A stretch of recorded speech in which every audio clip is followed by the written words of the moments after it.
So this man, Pastor Timothy Omotoso from Nigeria, finally got his freedom after 8 years of being in prison for a case that was laid against him by this young lady called Cheryl. 8 years ago, she alleged that Timothy Omotoso, her spiritual father at that time, had taken advantage of her. She alleged that Timothy Omotoso had abused her. She alleged that her spiritual father, Timothy Omotoso, had raped her. It is now 8 years later that the court has found Timothy Omotoso not guilty. The state has not proved its case beyond reasonable doubt. Yes! Quiet, please. The accused are found not guilty and are discharged on all the charges. The court will adjourn. All right.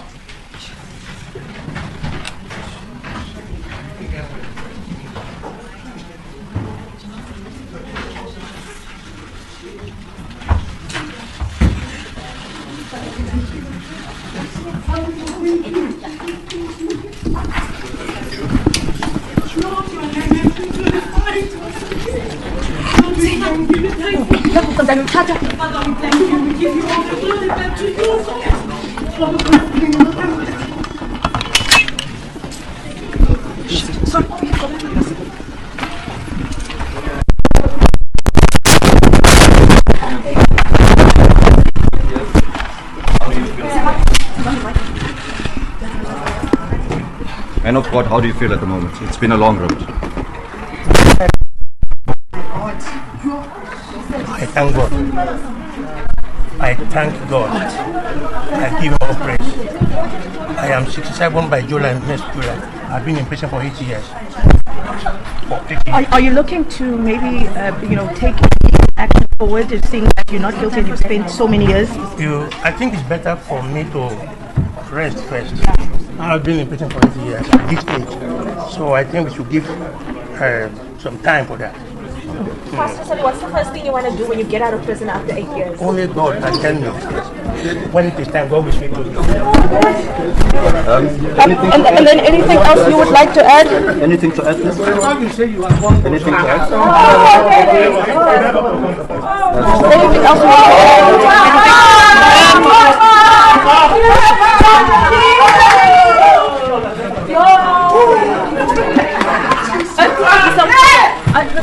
I believe you might be deported tonight back home to Nigeria. What is your take on that? You might be deported tonight back to Nigeria. Only tomorrow can be.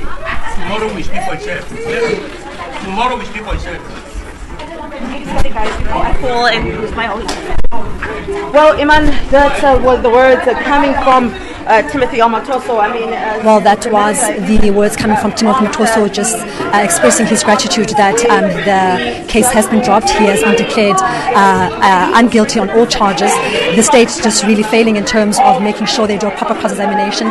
Judge Omostoman speaking about the poor cross-examination and saying that they did not present evidence that warranted for them to be arrested, and saying that the cross-examination was indeed a failure, the cross-examination was indeed bad, and reason for that now they've been made not guilty on this case. What's your take on this matter, my people? I know it's a very sensitive one, especially for the alleged victims. It must be something too difficult to bear watching the men who allegedly abused you walk free. I can imagine how she's feeling, and this is what she had to say. Of not just my life, but all of the witnesses involved. We took it upon ourselves to go through a humiliating process, to have our dignity stripped from us in public, to be called names, and have lies and all sorts of fabrications spread about us online when we're walking down the street. Our lives have never been the same after coming out about this. And one has to wonder, so this is what the last 8 years of our lives has come down to. The main concern wasn't even the knowing of what he did to us. It's knowing that he's not going to stop. He's going to continue doing this to other women and other girls. And that's what we wanted to stop. That's what we wanted to prevent. To say it ends with us and it's not going to go any further. But he's not going to stop. It's in his nature. And I feel that this is kind of enabling to him. I think things may only get worse from here. Definitely going to be more pompous and believe that this is an act of God. And it's not. I think we're all familiar with the fact that evil prevails in this world. And it's really unfortunate. I feel that we have been failed. I think I speak on behalf of all the other girls when I say we put our lives on the line. We did everything we possibly could. We gave it our all. When we spoke the truth.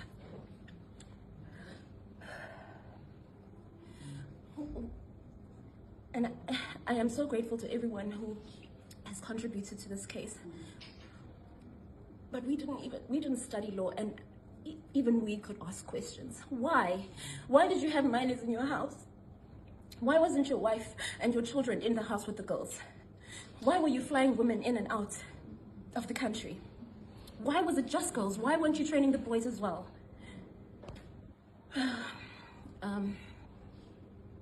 So yeah, that's.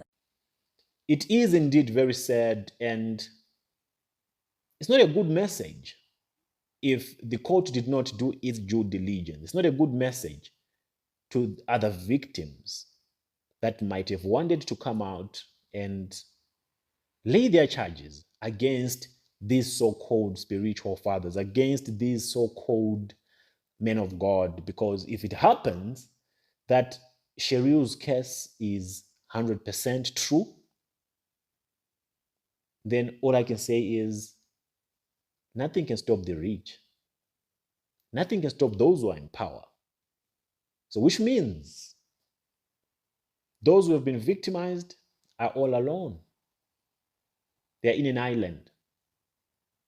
No one is going to save them. If the judiciary turned their back on the victim, and it happens that the victim was telling the truth about her experience, this only communicates a very negative message to other victims who might want to talk tomorrow. For they will know by this precedence that has been set on this particular case of Cheryl that they will never get justice. Justice is not for them. The rich will never be behind bars. That's the message that is being sent. But on the flip side, let's say he is actually innocent. Then this should be a good message to other prophets or other men of God who have been accused of different crimes or who have been accused of different atrocities to also stand trial and not run away. The point I'm trying to make here is I feel for Cheryl, and I feel for other young women